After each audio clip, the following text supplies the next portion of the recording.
2 years ago. So I went to swimming lessons and I was there having a blast.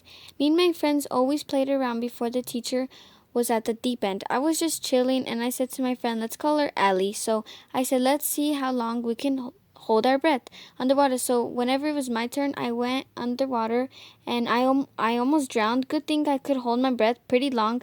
After she put her foot on my head, I had swam out and pushed my feet as hard as I could and caught my breath. I am a blabbermouth and I didn't tell my parents. Story time. So it was just another day at school. I was in class and there were about or two bullies behind me. They were putting slime on my back and they were all laughing at me. I told them to stop, but they wouldn't. So I said that I would tell the teacher, and the teacher was pretty scary, and they were scared of her. They begged me not to and tried to take the slime out of my shirt, which went down into my skirt. I was like, oh no, and I was going to tell the teacher, and I got up, but it backfired. The slime fell out of my skirt, and the whole class started laughing at me, including the bullies. I still got my revenge, and the teacher gave the whole class a punishment. Story time. When I was younger, my family moved into a new house. I always thought it was dark and musty, but I soon got over it. However, I was always afraid of what was in the bathroom. Whenever I need to go to the toilet at night, I would beg my older sister, Caitlin, to come over with me. But one night, she was in one of her house parties, and my parents were working, and I need to go, so I crept over to the bathroom. As I was about to go brush my teeth, I saw something running, also along the bathtub. I could only catch a glimpse of it, and when I saw it, I screamed. Come back for part two.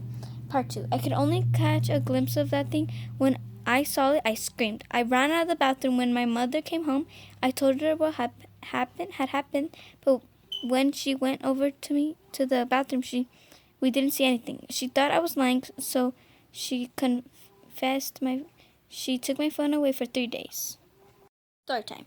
I was sleeping in this apartment I lived since my sister was born. Okay, so this boy, let's name him Alex. So Alex was the meanest person that lived in this apartment. Okay, I was sleeping, then one day that night, we had fast food. Okay, then I woke up in the morning. I woke up with the apartment on fire. Alex and his friends, let's call him John and Mike, and the apartment building was on fire. He and his friends caught the apartment on fire. So I got out of the apartment, and my dad was so dumb, and he went back to get his stuff for music and got it. And I had best friends that lived there. Let's call her Anna. Anna, but that did not go to the same but they did not go to the same school as me, and I never saw the kid that started the fire.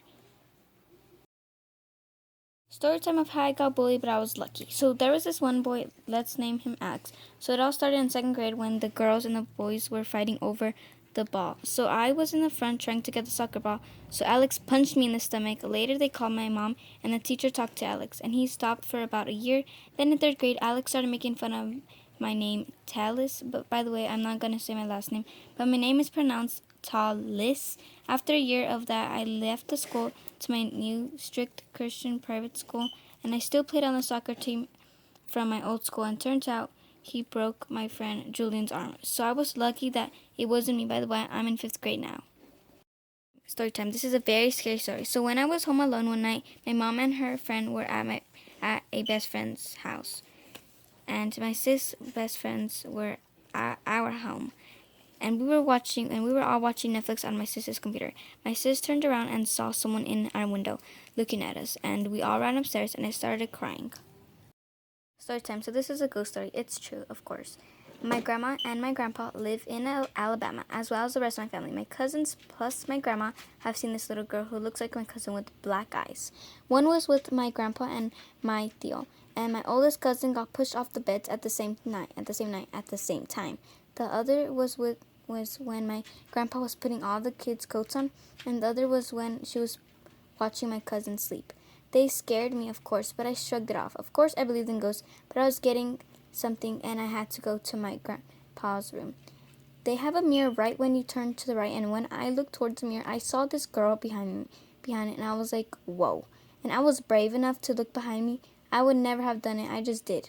And I saw nothing. At the corner of their bed, I see her peek out and go back to the other side of the bed. And I was like, nope, and ran out. Story time about how I think my house is haunted. So we moved into our house about a year ago, and from the start, I always thought it was haunted because it was so creepy and stuff.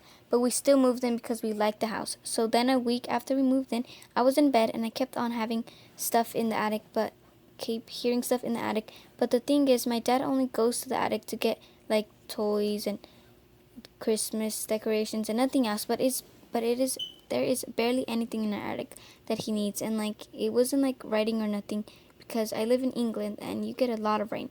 It wasn't rain. It was like full on footsteps above me, and to this day I still don't know what it was. So guys, these are not our stories. Have a great time. Bye.